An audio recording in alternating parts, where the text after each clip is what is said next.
Coming up in today's show.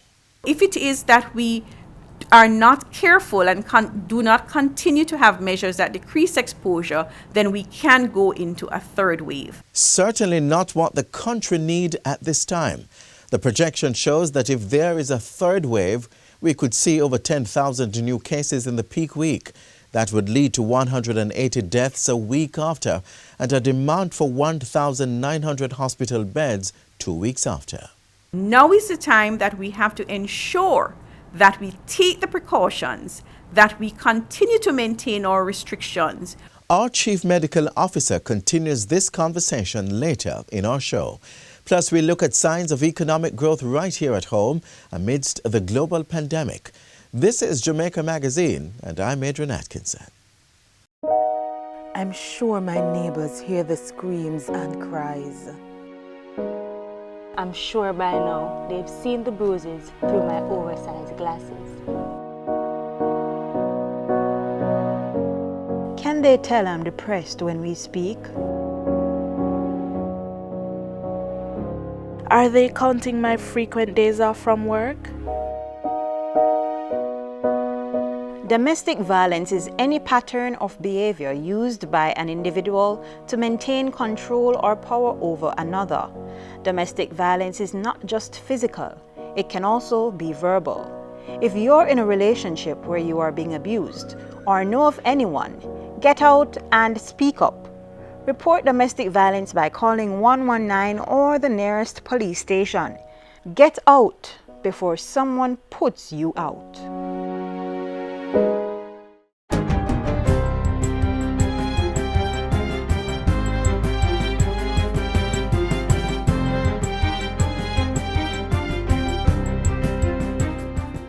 Good day, I'm Theodore Henry, and this is your JIS News for Thursday, May 6, 2021.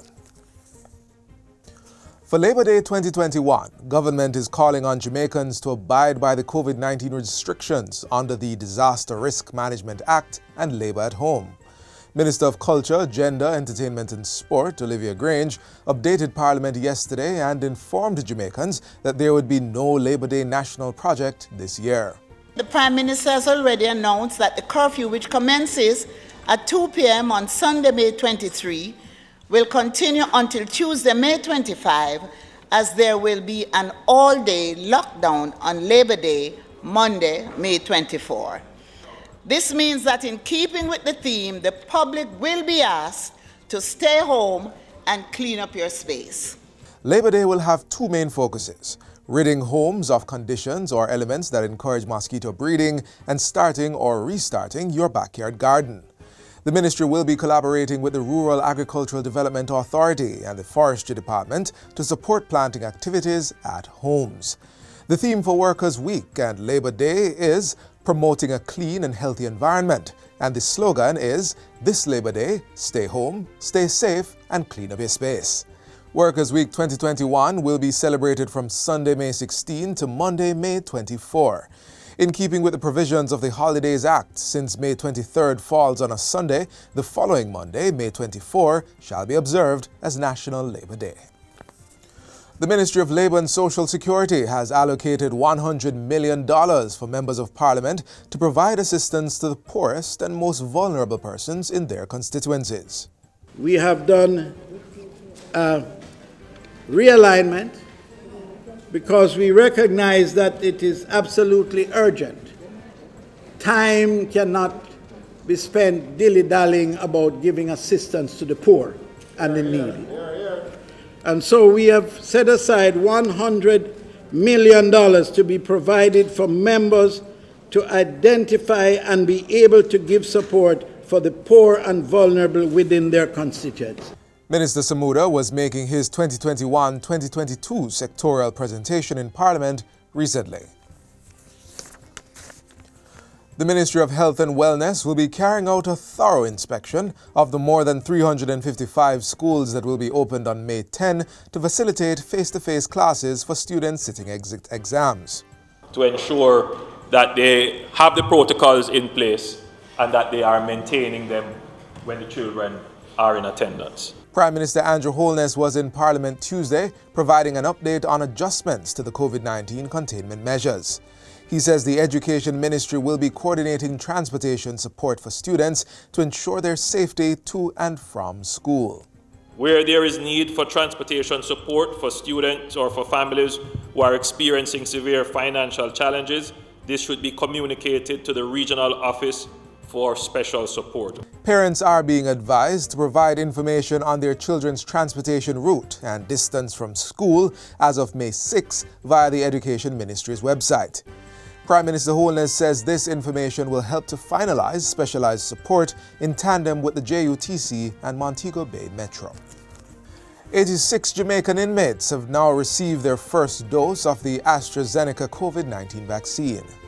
The Department of Correctional Services, along with the Kingston and St. Andrew Health Department and a medical team from the Jamaica Defence Force, facilitated a mini vaccination exercise at the Tower Street Adult Correctional Centre last Friday. 97 persons were vaccinated in that exercise, including 11 correctional officers. Of the 86 inmates vaccinated, 81 were from Tower Street and 5 from the South Camp Adult Correctional Centre. Justice Minister Delroy Chuck is urging judges to use harsh sentences to send a strong message to would-be criminals in cases where egregious crimes are committed. He says the Legal Reform Department at the Justice Ministry is currently working with other ministries to update relevant penalties to allow for more realistic sentences that are in line with the rule of law and international best practices. The executive and the country are looking to the judiciary to play a significant role in sending the clearest signals to criminals that crime has severe detrimental consequences. This can be accomplished, Madam Speaker, by timely trials, strong pronouncements from the bench, and in appropriate cases, harsh sentences that send a powerful message and an emphatic denunciation of criminal activities. Minister Chuck was making his contribution to the sectoral debate in the House of Representatives on Tuesday. He argues that for some cases in which there is a guilty plea, there should be concessions for offenders, including reduced sentences, but horrific crimes should attract severe penalties. And finally, Jamaica now has access to a $1.1 million grant from the Green Climate Fund, GCF, to start the country's first national adaptation plan for the current financial year. Minister of Housing, Urban Renewal, Environment and Climate Change, Pernell Charles Jr., made the announcement during his sectoral presentation in Parliament Tuesday. This plan will include a private sector engagement strategy, a finance strategy, and an investment plan for adaptation. He says the ministry will also test the pilot of the local climate adaptive living facility. This program seeks to strengthen municipal corporations' capacity to integrate and finance climate action. And that's it for JIS News Today. I'm Theodore Henry. Thanks for watching.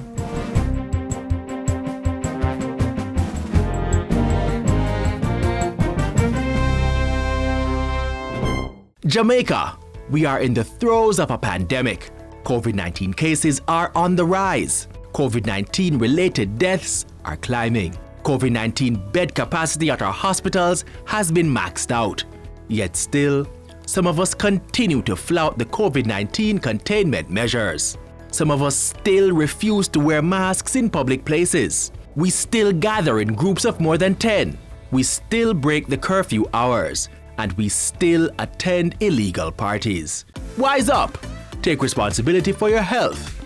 Safeguard the health of your loved ones. Obey the COVID-19 protocols.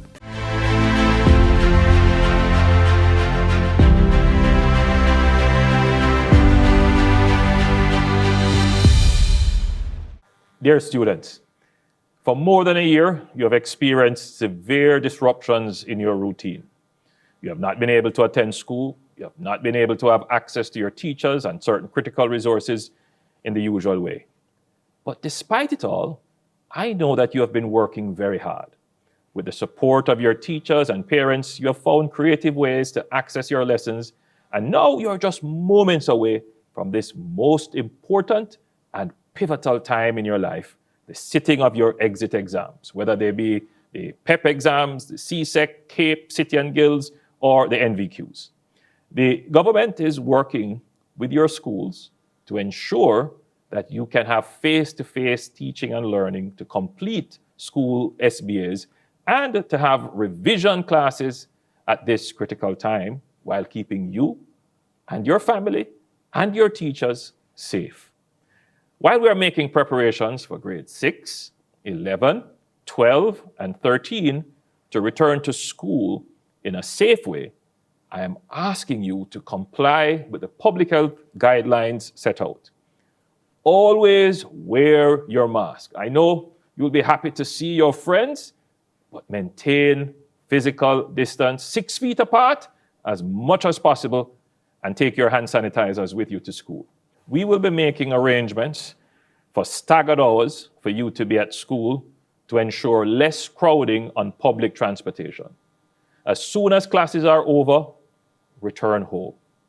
Remember to take precautions when you're returning home, especially if you have older family members in your household. Protect them from any exposure as much as you can. If you are ill, particularly with respiratory symptoms, coughing, sneezing, sniffling, sore throat, congestion, please stay home. I want you to promise me that you will do that. As you prepare to return to school, I want you to also promise me that you will do your best. I know you're anxious, some even worried and scared, but I also know that you have everything in you to do well. We are resilient and strong, and I know that you will do your best.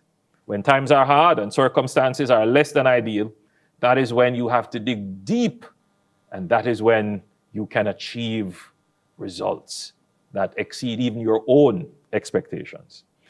So as you prepare to sit the exams, here are a few tips that I have for you. Block out all distractions. Spend more time preparing, less time worrying, less time playing video games and on social media. You will have enough time to do this after the exams. If you have not yet completed your SBAs, please spend the time to do so now and submit them within the deadlines. At this point, so close to the exam, revise and reinforce what you already know. If you're a quick learner, you grasp things quickly and easily, you could use this to your advantage and study new topics. But generally, maximize on what you already know. Form a circle of support with persons who are equally motivated to study and share and motivate each other. Explaining concepts to others that don't understand them so well will help you to understand them better. Use whatever resources you have. Use it effectively. Many of you have battled poor internet connections and sometimes unreliable devices, but I encourage you to continue to forge ahead using what is available to you to do your best. We all agree that these are not ideal conditions, but we must make the best of what we have. I want you to approach your exams with a positive outlook, confidence, and diligence in preparations. To our principals, teachers, and administrators, I take this opportunity to thank you for your service in preparing our students for their exams and for being there for them throughout the school year. I want to leave you with this thought from the book of Philippians. Be anxious for nothing, but in everything with prayer and supplication, with thanksgiving, let your requests be made to God. Remember, prayer and work, my school motto, I offer to you, conquers all. Remember to study hard and give it your best. Good luck in your exams.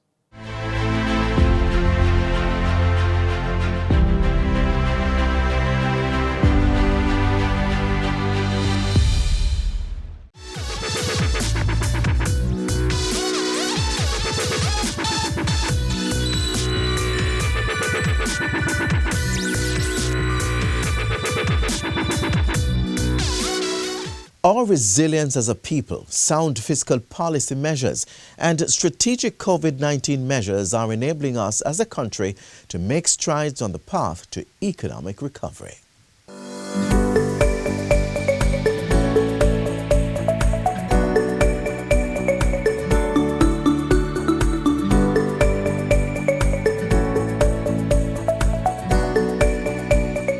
It's been a little over 1 year since Jamaica was impacted by the novel coronavirus, more commonly called COVID-19. This contagious and deadly virus put a halt on key sectors of our economy. But despite an overall 9.9% decline in gross domestic product in 2020, the country stands with determination and resilience to recover from this pandemic.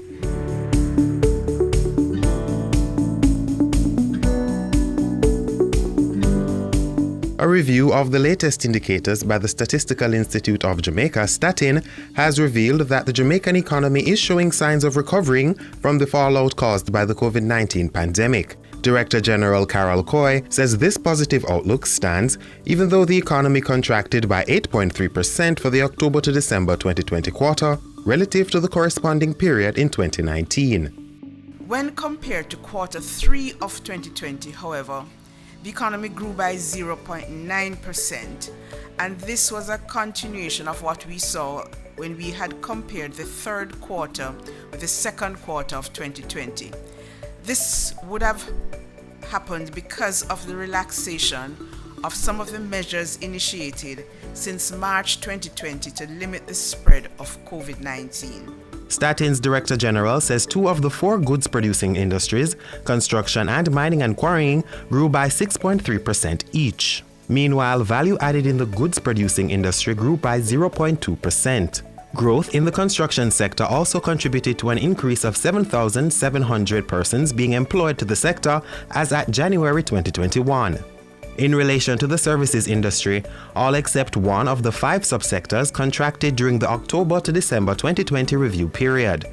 Producers of government services with a 0.2% outturn was the sole subsector recording growth. Activities in the services industries were negatively impacted by the COVID-19 containment measures and the decline in the global travel industry. But with the restricted opening of our borders to incoming flights, the tide is turning for one key industry, tourism. Between January and April 18, 2021, the sector earned approximately $360 million. This was achieved from the arrival of more than 219,000 visitors during the same period. It's a positive outlook, says Tourism Minister Edmund Bartlett. The general outlook for the upcoming fiscal year, Madam Speaker, is quite positive, as we expect to realize growth of 122% on earnings. Sounds big because we're coming from you know where, right? And 236% for arrivals. Of this number, we hope to welcome 1.043 million stopover visitors, which is a 117% increase over last year's stopover numbers. Jamaica should have up to 60% coverage of the United States market by the end of May, and we anticipate some 800,000 airline seats which will become available for the upcoming winter season, and that is approximately 70% of the level that we experienced in 2019. This buoyancy is anticipated with a projection of growth by the Planning Institute of Jamaica, PIOJ, for the 2021-2022 financial year. The current projection is that the economy will grow within the range of 4% to 8%, with all industries forecasted to record growth. The PIOJ anticipates that demand for goods and services will increase above the levels of the 2020-2021 financial year. PIOJ's Director General says that with the rollout of vaccination programs globally and locally, strong growth is expected for industries associated with travel and tourism. These include hotels and restaurants, other services, particularly in the areas of entertainment and attractions, and the transport, storage, and communication industries. To be able to say to the market that the Jamaican workers are all vaccinated is going to be a major marketing position for us. As at April 13, approximately 135,473 Jamaicans have received their first dose of the vaccine. The vaccine is critical for the return to normalcy, the full reopening of our economy, the return to the path of growth, and the reopening of the economy to our external trade and to tourism.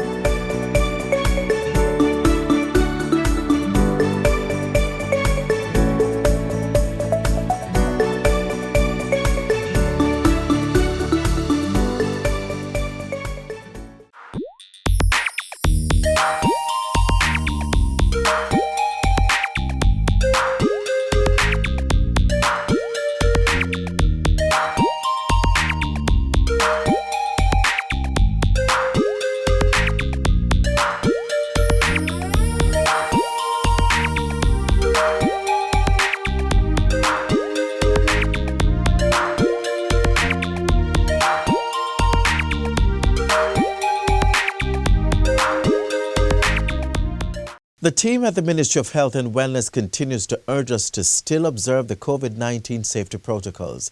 These include wearing a mask, washing or sanitizing hands, social distancing, and staying home if you are sick. These are to protect ourselves and to avoid a possible third wave or third major outbreak of the novel coronavirus. We now see that our positivity rate is trending down, and many persons would have seen us gone from in the 30s, near 40%, down to now in the teens. But where do we want to be? Remember that very early in the pandemic, 5% was what was looked at the level that we want to be at, and countries were required to be below 5% consistently for a while before they could relieve any kind of restrictions. So the positivity rate is the number of COVID-19 positive tests over the number of COVID-19 tests done. And here we would see that greater than 10% is very high transmission. We had gone up to 38.9%. So we were way above the very high transmission. High transmission is 8 to 10%. Right now, we have not reached down to 10%. So we are still in the very, very high transmission. We need to get down below 5% to get into the green, where we can feel comfortable to relieve restrictions. Next slide. And this is what it looks like when we look at the graph in terms of the number of cases. And here we see the last time that we were in that green zone was before the first wave, which was in August, July, and the beginning of August, when our positivity rate would have gone down to as low as 2 or 3%. That is where we need to get back to. And just to look at this slide, you can just imagine that if we were at a 2 to 3% positivity rate at the start of the first wave, and we went up as high as 25% in the peak of that wave. For the second wave, look where we started. We started at 10% on average positivity rate, and we ended up at 38.9%. Now, can you imagine if we were to go into a third wave, starting at a 15% positivity rate? It means that our number of cases would be far more than what we would have peaked at before. What will happen if we do not maintain our restrictions? There is the possibility of a third wave. We see that several countries have gone into a third wave. I mean, countries like Italy, Germany, Hungary, France, Poland, Spain, India, Pakistan, Bangladesh, Indonesia, Philippines, Brazil, Peru, Iran, they have all gone into third phases. And why has that happened? Because as soon as there was a decrease in the number of cases, persons started to become complacent. And we started to lift restrictions. More movements. Persons started to feel that they had to have the freedom to have gatherings, and there were mass gatherings in many of these countries. We can see very, very clearly, what has happened in countries like India, where with the release of restrictions in February, they have now gone into a third wave. It can happen to us. It can happen to us because, as Minister has said, the test results have come back. It does indicate that we have quite a bit of the UK strain in country, which means that there is a high level of transmission coming out of that strain. We have seen that the exposure in the 20 to 29 and the 30 to 39 age group is pretty high, with a large number of infections. So if it is that we are not careful and do not continue to have measures that decrease exposure, then we can go into a third wave. And what will a third wave look like? Our starting point is not going to be as low as it was in August last year, or even in December of last year. We're going to have higher starting points that are going to result in possibly very, very high rates, where we could have the possibility of as much as 10,700 cases in the peak week, compared to 4,000 cases in the peak week of the second wave, and just over 1,000 cases in the peak week of the first wave. Now, it means also that as the number of cases go up, then we could have deaths going as much as 180 deaths that could occur in a week, in a peak week, where we had 59 in week 11, which was a peak week of the second wave, and 31 in week 41 of 2020, which was the peak week of the first wave. Now, 180 deaths in 1 week is something that we would not want to see. It means also that there's going to be a severe stress on our beds. And where we went up to 716 beds at peak, we could be going up to needing as much as 1,900 beds. Do we have 1,900 beds? We do not. We do not. And we see what is happening in other countries. Hospitals are closing their gates because they do not have oxygen, they do not have beds. It can happen to us.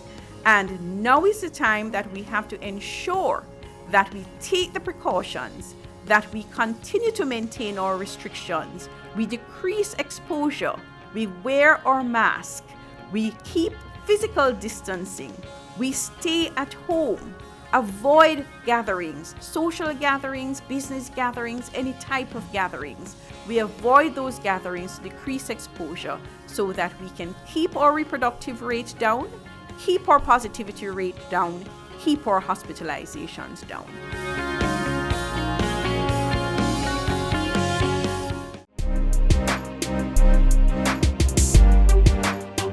I heard about ends through ends. A few gentlemen came by one Saturday and asked me if I would like to go on a program called Ends, and I said, what it all about? And they started to tell me, and I said, yes man, I would love to do that. And they came back in the afternoon, take all my information, and that's where it is, Ends. How did you find the process of getting on the web platform? Wasn't so hard because it was the same person who came by, who take all information, hooked me up just like that. So it was easy for me, but you have to have your ID, your driver's license or your passport. And if not, you have to have like a photo to give to them. And your food angler's permit. But otherwise, it was easy. Ends, e-commerce national delivery solution.